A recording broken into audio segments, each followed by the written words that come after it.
સ્વાધ્યાયનો ત્રીજો દાખલો જોઈએ આપણે. તમને કીધું કે ઉષ્મા અથવા ઉર્જાનો એકમ કેલરી છે, જે આપણે ખબર છે. કાર્યનો એકમ પણ ખ્યાલ છે કે જૂલ અથવા તો કેલરી લઈ શકો, અને તે લગભગ 4.2 જૂલ બરાબર થાય.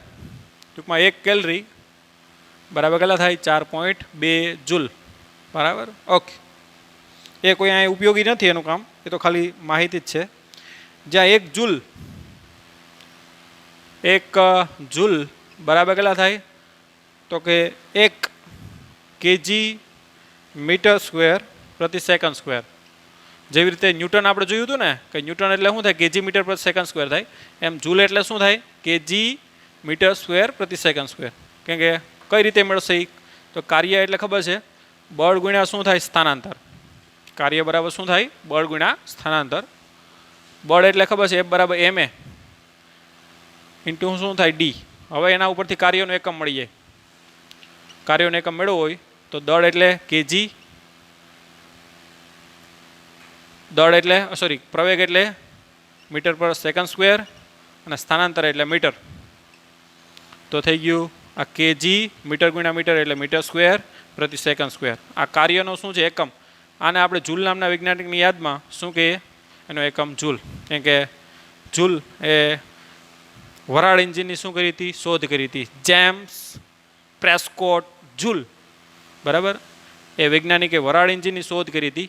એની યાદમાં કાર્ય અથવા તો ઉર્જાનો એકમ આપણે શું આપ્યો? જૂલ. અને જૂલ બરાબર શું થાય? કેજી મીટર સ્ક્વેર પ્રતિ સેકન્ડ સ્ક્વેર. ઓકે, તો એ અહીંયા આપેલું છે. અને આ તો ખાલી સંબંધ જ છે, જે આ દાખલામાં કંઈ ઉપયોગ નથી થતો. હવે આગળ રકમ વાંચીએ. ધારો કે એકમોની એક નવી પ્રણાલીનો ઉપયોગ કરીએ. આપણે એક નવી એકમ પદ્ધતિ બનાવીએ, જેમાં દળનો એકમ આલ્ફા કેજી, લંબાઈનો એકમ બીટા મીટર, અને સમય ગેમા સેકન્ડ હોય. તો દર્શાવો કે આ નવા એકમ પદ્ધતિમાં કેલરીનું માન આલ્ફાની -1, બીટાની -2 અને ગેમાનો શું થાય? વર્ગ થાય. તો એના માટે આપણે નવી એકમ પદ્ધતિનો કોન્સેપ્ટ આપણે બનાવવો પડશે પહેલાં. એના પહેલાં અહીંયા એક વસ્તુ, એક સંબંધ મેળવીએ આપણે. જો એક દાખલા કે હાલો 20 કિલો, એને આપણે ગ્રામમાં ફેરવીએ તો શું થાય? અથવા તો 2 કિલો, ચાલો 2 કિલો બરાબર શું થાય?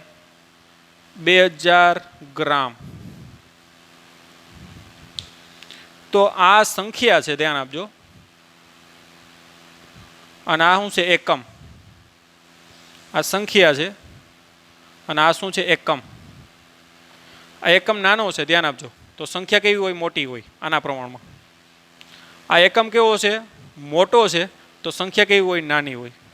એટલે સંખ્યા અને એકમ એકબીજાના શું હોય? વ્યસ્ત પ્રમાણમાં હોય. એટલે સંખ્યા ચલે છે શું થાય? 1/એકમ. એકમ એટલે ઇંગ્લિશમાં એને યુનિટ કહીએ, એટલે એનો સિમ્બોલ યુ રાખવું. ખ્યાલ આવ્યો?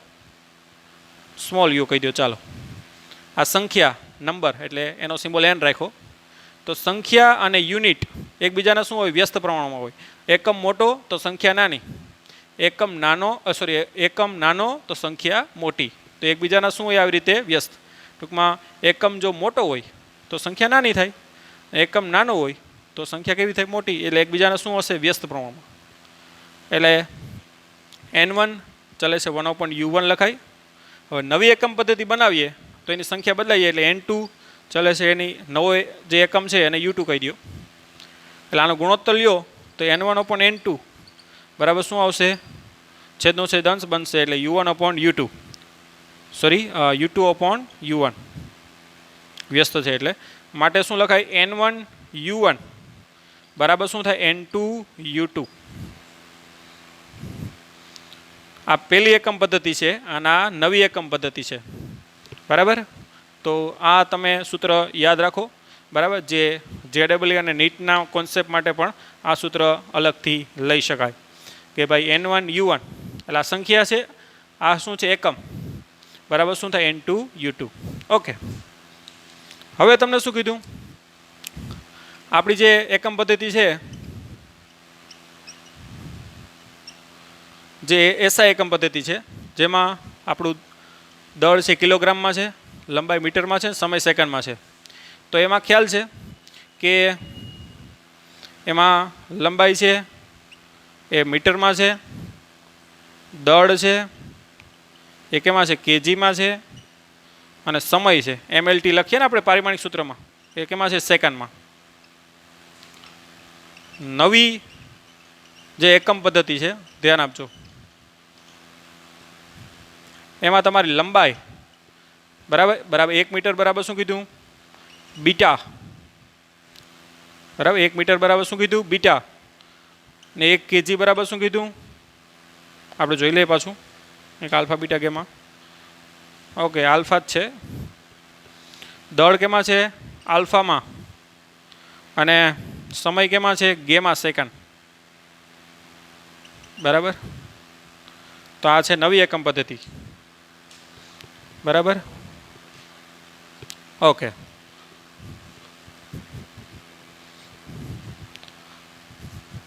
હવે આ કોન્સેપ્ટ આપણે મેળવો એનો ઉપયોગ કરી લઈએ આપણે કે ભાઈ N2U2 બરાબર શું થાય N1U1. પહેલાં સંખ્યા કેટલી હતી 4.2 જૂલ, એટલે આ સંખ્યા કેટલી છે આપણી 4.2 જૂલ. આપણે N2 મેળવવાની છે એટલે N2 બરાબર શું થાય તો કે N1U1/U2, એટલે N1 એટલે કેટલું છે 4.2. U1 એટલે ધ્યાન આપજો, U1 એટલે એકમ, એકમ કયો છે કેલરી એટલે કે ઉર્જા, ઉર્જા એટલે કાર્ય, કાર્યનું પારિમાણિક સૂત્ર લખો. કાર્યનું પારિમાણિક સૂત્ર શું થાય M1L2 T-2. આ પહેલી યુનિટ છે એટલે M1L1 T1 લખ નાખો, છેદમાં નીચે જે છે એક પ્રકારની ઉર્જા જ છે પણ નવા એકમ પદ્ધતિમાં છે એટલે M2 1 L2 ની 2 અને T2 ની શું આવશે -2, એટલે એને આ રીતે લખાય 4.2 M1/M2. ધ્યાન આપજો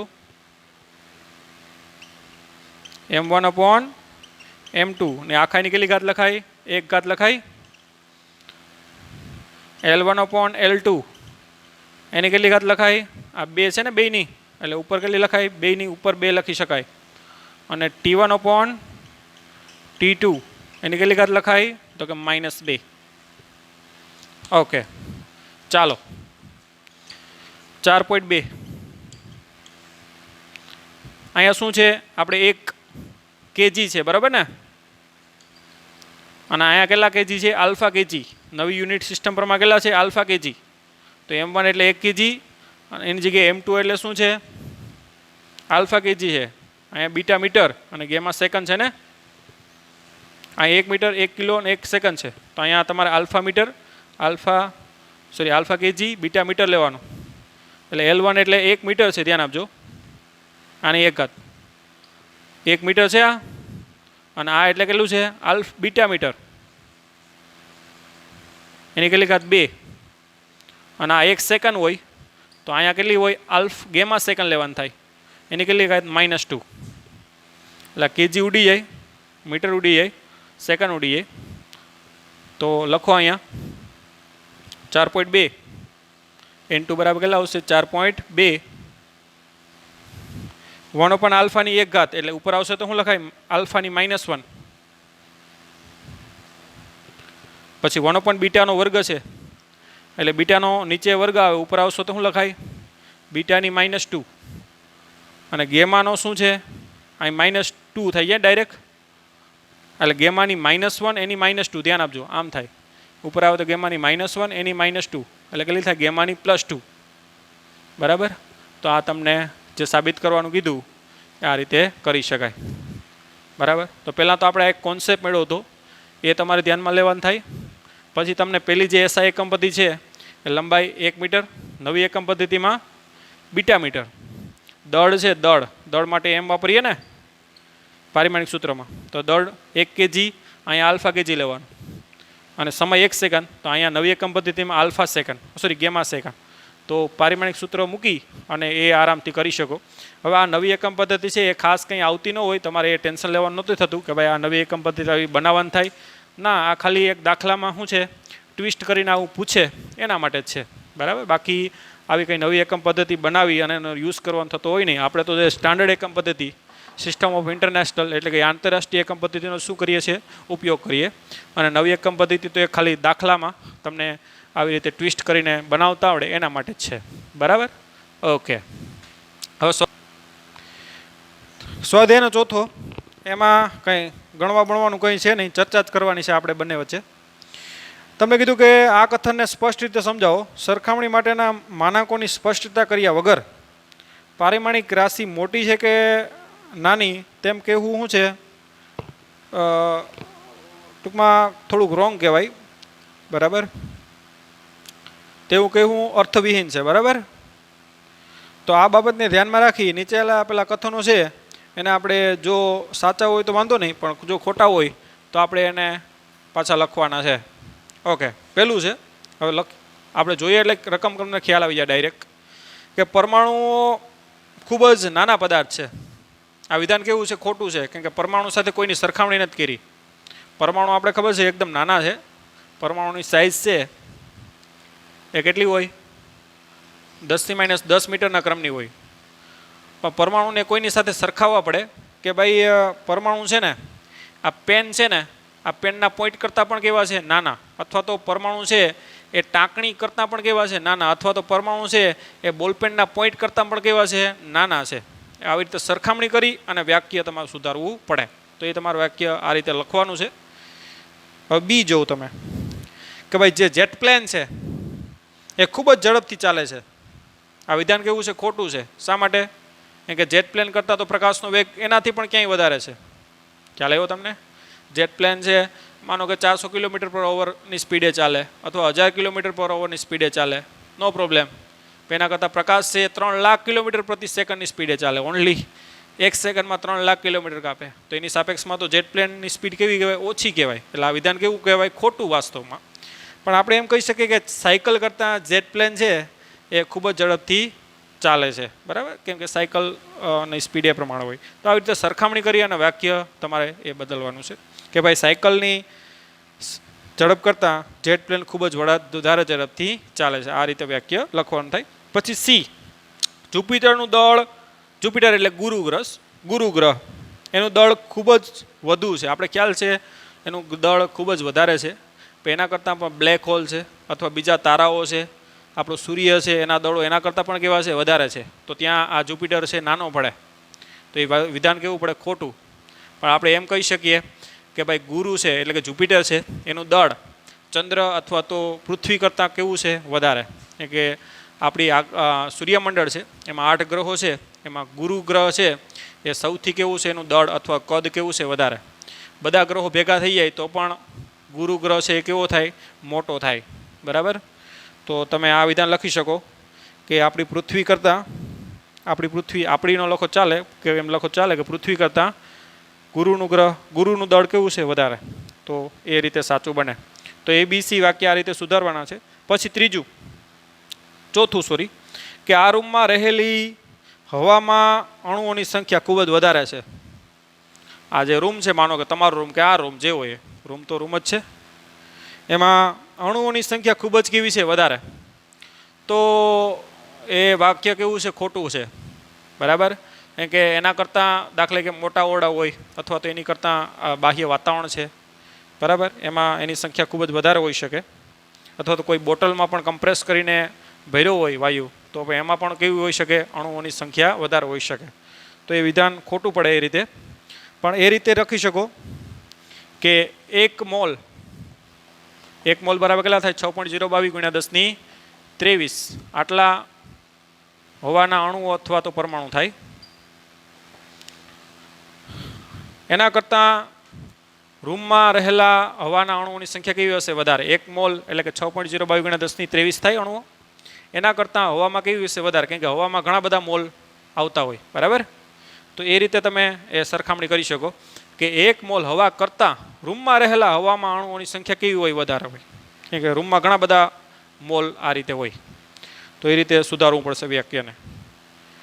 હવે તમે ઈ જો, ડી તો આપણે આ છે.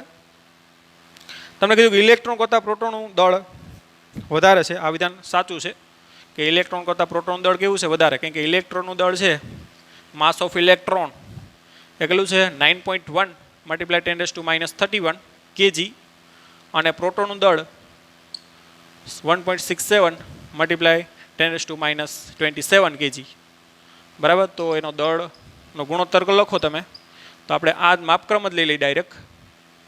આનો માપક્રમ કેટલો થાય? 0.91 કરવું પડે, કેમ કે આ 9 છે એ 5 કરતાં મોટા, તો માપક્રમ કરવું હોય તો શું કરવું પડે? 10⁻30 kg. અને અહીંયા તો 5 કરતાં નાનું છે, એટલે તમે એમ કહી શકો કે ઇલેક્ટ્રોન દળ 10⁻30 kgના ક્રમનું છે. અને પ્રોટોનનું દળ કયા ક્રમનું છે? 10⁻27. એટલે કેટલું થાય? આ ઉપર આવે તો પ્લસ, એટલે 30⁻27 જાય તો 1000. તો પ્રોટોનનું દળ ઇલેક્ટ્રોનના દળ કરતાં 1000 ગણું કહી શકો એપ્રોક્સિમેટલી, બરાબર. કેમ કે આપણે માપક્રમ જ ધ્યાનમાં લઈને, તો આ વાક્ય કેવું છે? સાચું છે. પછી લાસ્ટ કે પ્રકાશની ઝડપ કરતાં ધ્વનિની ઝડપ ખૂબ જ કેવી છે? ઓછી છે. યસ, આ વાક્ય એકદમ સ્પષ્ટ છે કે પ્રકાશની ઝડપ છે આપણે ખબર છે કે 3×10⁸ મીટર પર સેકન્ડ છે, જ્યારે આપણી ધ્વનિ છે એની ઝડપ 331 અથવા 343 મીટર પર સેકન્ડ. 20 સેલ્સિયસે ટૂંકમાં આપણી ધ્વનિનો વેગ કેટલો હોય? 343 મીટર પર સેકન્ડ. 0 સેલ્સિયસે કેટલો હોય? 331 મીટર પર સેકન્ડ હોય. એટલે જ આપણે આકાશમાં વીજળી થાય તો પ્રકાશ પહેલાં દેખાય, કેમ કે પહેલો વધારે આપણી પાસે પહેલાં પહોંચી જાય, અને ત્યારબાદ આપણે જે ગર્જના થાય છે એ સંભળાય, કેમ કે ધ્વનિ છે એ આપણી પાસે લેટ પહોંચે છે, બરાબર. પ્રકાશ 1 સેકન્ડમાં કેટલું? આટલું અંતર કાપ નાખે, જ્યારે ધ્વનિ કેટલું ખાપે? માત્ર 343 મીટર. તો આ વાક્ય એકદમ સ્પષ્ટ છે અને આપણે આનો અનુભવ પણ કરી લીધો છે. ઓકે, હવે આજના લેક્ચરનો લાસ્ટ ક્વેશ્ચન, સ્વાધ્યાયનો દાખલા નંબર 5. ઓકે, તો આ બધી વસ્તુ વાક્ય મેં જે બોલ્યો એ તમારે લખવાના છે. જે સાચા છે એ વાંધો નહીં, અને ખોટા જે વાક્ય છે એ તમારે પાછા સુધારીને લખવાના છે. ઓકે,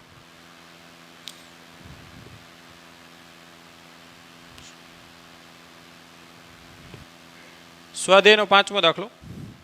લંબાઈનો નવો એકમ એવી રીતે પસંદ કરવામાં આવે છે કે શૂન્યાવકાશમાં પ્રકાશની ઝડપ 1 એકમ થાય.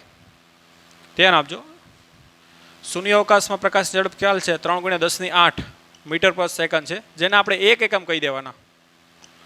આ એક નવો એકમ છે જેને આપણે શું કહી દીધું? 1 એકમ. એટલે 1 એકમ મગજમાં આવે એટલે કેટલા? 3×10⁸ મીટર પર સેકન્ડ છે. માપક્રમ આવો લઈ શકાય.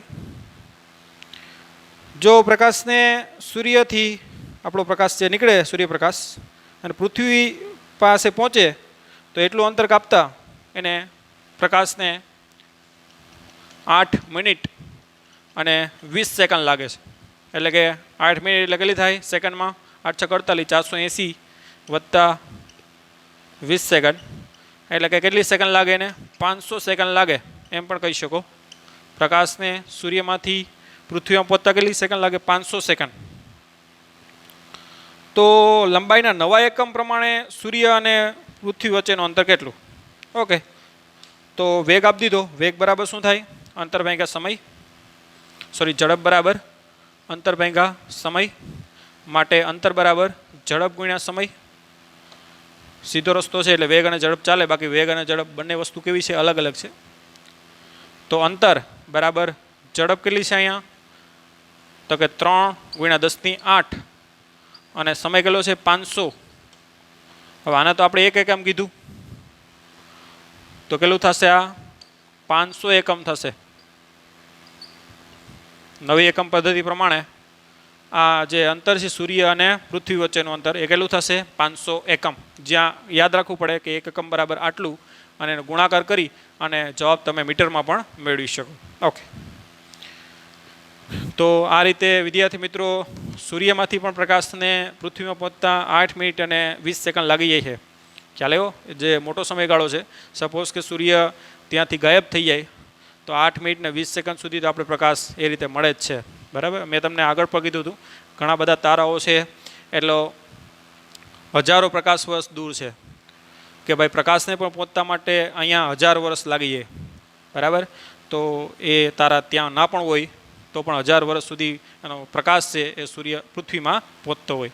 તો જે પણ તમે આકાશમાં રાત્રે તારા જોઉં છો ગેલેક્સી આકાશગંગામાં, તો એ બધા તારાઓ છે ત્યાં છે કે નહીં એ તમે કહી ના શકો, બરાબર. કેમ કે એ નાશ થઈ ગયા હોય તો પણ અમુક વર્ષો સુધી પ્રકાશ પૃથ્વીમાં શું કરતો હોય, પહોંચતો હોય. તો આજના લેક્ચરમાં આપણે સ્વાધ્યાયના 5 સુધી રાખીએ. હવે સ્વાધ્યાયનો છઠ્ઠો, સ્વાધ્યાયના 6 થી 9 એ બધા દાખલા છે એ પ્રેક્ટિકલ આધારિત છે. તો આ દાખલા છે એ પ્રેક્ટિકલ કરાવ્યા પછી થશે. તો આ પ્રેક્ટિકલ જે વસ્તુ છે એ આપણે નીટ અને જેડબલ્યુમાં પણ આવે છે. એના જે MCQ છે એ પણ જેડબલ્યુ અને નીટમાં આવે છે. તો હવે જો પછીનો પોર્શન છે પ્રેક્ટિકલનો, એ પ્રેક્ટિકલનો પોર્શન આપણે ગૌરાંગ સર કરાવશે. પહેલાં તમને પ્રેક્ટિકલની જે થિયરી છે એ કરાવશે, ત્યારબાદ વિડીયો લેક્ચરના સ્વરૂપમાં પ્રેક્ટિકલ તમને કરાવશે, ત્યારબાદ પ્રેક્ટિકલમાં કેવી કાળજીઓ લેવી જોઈએ આ બધી વસ્તુ તમને કહેશે, અને કેવા કેવા નીટ અને જેડબલ્યુમાં દાખલાઓ પૂછાય એની તમને એ માહિતી આપશે. તો એ વિડીયો લેક્ચર તમને શોર્ટ ટાઈમમાં જ મળશે. તો આ દાખલાઓ છે એ પ્રેક્ટિકલ થઈ જાય પછી આપણે એ કરવાના છે, સ્વાધ્યાયનો 6 થી 9. હવે આપણે 10મોને કરી લીધો છે, તો પછીના દાખલા જે પણ બાકી હોય એ આપણે નેક્સ્ટ પીરિયડમાં કરશું. તો અહીંયા સુધી રાખીએ. Bye bye, take care, have a nice day.